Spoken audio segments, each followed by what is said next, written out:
I love coming out to Gig Harbor. In the summers, I love driving the Tacoma Narrows Bridge, and I love going over that thing and seeing the view. And people ask me all the time when I'm on Fox, when I'm on Newsmax, they do this little preamble beforehand where they talk to you, and they just ask you random questions, how you doing, how's the weather, whatever. And the question I always get is, Ari, why do you still live in Washington? Ari, why do you still live in Seattle? And my snarky answer is, because if I didn't, you guys wouldn't have me on your show anymore. When they say, why don't you move down to Florida? I say, as nice as Florida is, this is my home. This is where I live. And why should I leave? Because they suck.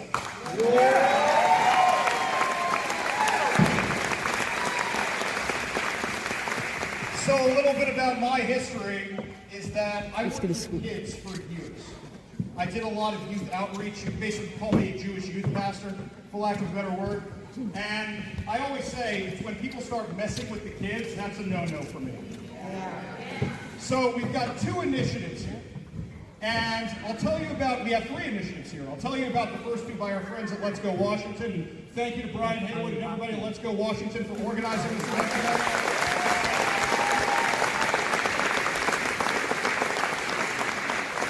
I know all these people. I've been working with these people for a couple of years, and you know how easy it would have been for them to say, yeah, we can go to California, we can go to Florida, we can move to Texas, we can move out of here. Instead, like me, like all of you, they said, no, we're going to stay and fight.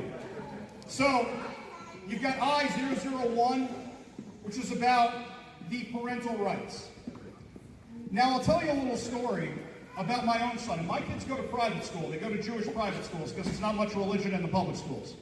But my kids go to Jewish private school, and my son came home one day with his textbook from history class. And he said, Dad, haven't you spoken about this book on your show before? And it's Howard Zinn's A People's History of the United States. Now, for those of you who don't know about this book, it's basically commie propaganda. But it's also hugely anti-Semitic. And they were teaching this in a Jewish school. Now, to the school's credit, as soon as I took it to them, they freaked out and didn't realize what it was. And when I said to the teacher, what's this all about? He goes, I'm so sorry, he felt terrible. He says, I'm in a Facebook group with other teachers, and when I asked, what's the best history book, they said this one. This can happen anywhere. Anywhere, anytime, you don't know. Here's something else. Our friends over at Future 42, Let's Go Washington, Change Washington, had a wonderful event this summer out in Renton. They brought in all these speakers for an event, and one of them was Abigail Schreier. And Abigail Schreier was telling everybody the story about these psychological evaluations they now do on your kids. I don't know how many of you have been for your annual physical recently, but I know when I went for my annual physical, there were all these questions about depression I never saw before. Well, now they're giving them to your kids in school at the beginning of the year. You are allowed to opt out of those, and most people don't know that. I didn't know that we had signed it for my daughter. I didn't know because how many forms do you get as a parent where you sign into these things and have no idea what it is? You can opt out of these forms. I had a family tell me that their daughter was all of a sudden being recommended for homework help at the University of Washington Homework Center. So they were recommending something like that for my daughter, and we realized, University of Washington, whoa, wait a minute, who's at University of Washington? And all of a sudden you start looking into it, and when you talk to this homework center, you say, well, what are you going to be talking to my daughter about? What are you going to tell me about? If she has issues with suicide, will you tell me about that? Oh, yes, absolutely. If she's interested in self-harm, will you tell me about that? Absolutely. What about if she wants to cut off healthy parts of her anatomy? Will you tell me about that? Nope. Isn't that a form of self-harm? Well, you can opt out of these, and most of you probably don't know your kid is opted in for this and took those evaluations. You can opt out. So I want to promise from everybody here in the room who has kids, I want you to go check with the school tomorrow and say, I want the opt-out forms for these psychological evaluations. You all promise you're going to do that? Yeah. Yes. And I got a second thing. When you do that, not if you do that, Are you going to call or text my show at 206-421-5757 between the hours of 3 and 6 tomorrow and tell me about it, so that way everybody who's not here today will find out about it. Can you do that for me? Fantastic. Thank you. The other initiative about keeping boys and men out of girls' sports. I am a Jewish man and I am not very athletic, as you can see in front of you. If I want to compete in girls' sports, I probably would have done okay, but that's cheating. That's cheating. But more so than that, it's theft.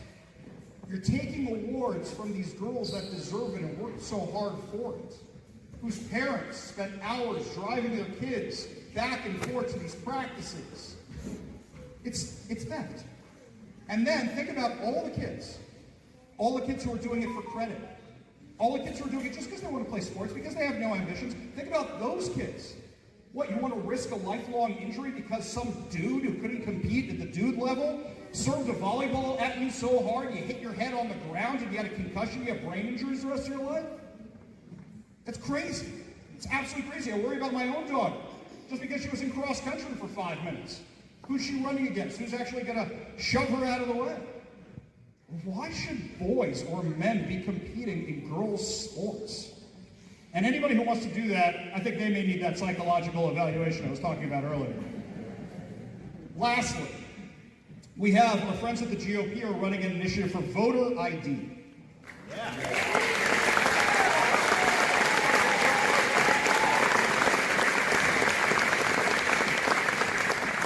All the stuff we are talking about, you aren't going to get without voter ID. My son lives in Israel, registered to vote online without showing his ID at all. It's insane. No, he did not vote in these elections. He lives in a different country. But he registered to vote when he was a student in Israel. I'm honest. How many people aren't? You know how you keep getting multiple ballots in the mail? You've seen this before, and you go, why is this happening? You are on so many databases you have no idea, and they just feed that into the voting system. They just put that in there. Here's something else. The Department of Justice asked Washington Secretary of State Steve Hobbs, hey, we want to take a look at your voter rolls. You know the easiest way to shut up me and anybody who does what I do is to say, here you go, and they're perfectly fine. Why won't they turn them over? Yep. You know why? Yep. We all know why, don't we, sir? Amen. We all know why. The voter rolls. I will tell you the craziest story I heard about voter ID in this state. Is that, you know, when you register a vehicle, we have motor voter laws. When you register a vehicle, when you get your driver's license, you are registered to vote.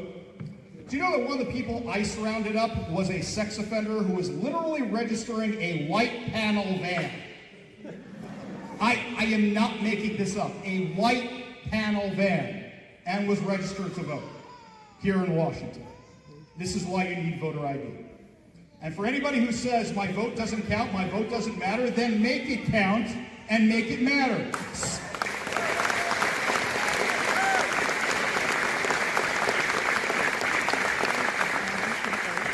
Scott Presler is here. There he is.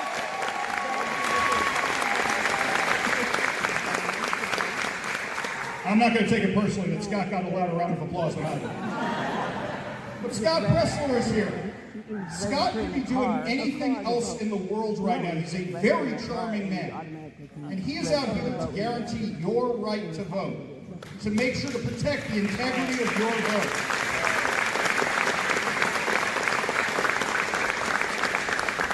I really want to thank Scott for coming out, because there are so many other places you could be right now. Thank you so much for being here.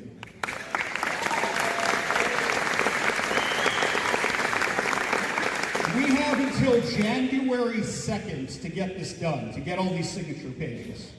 I want everybody to take some with you when you leave today and give them out to your friends, even if you get one signature. Do you know what I do when I do ballot harvesting? I moved here to be closer to my wife's family. I go and get every single one of their ballots every time.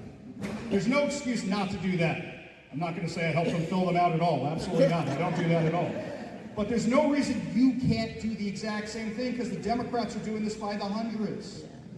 Take those forms with you, even if you get one signature, and take them to your churches, and take them to your other institutions that you hang out at, and take them to the schools, and take them to the swim meets, and the track meets, and the basketball games. Take them to all of that, and say, you want to make sure your daughter gets a fair shot at a title? Fill this out.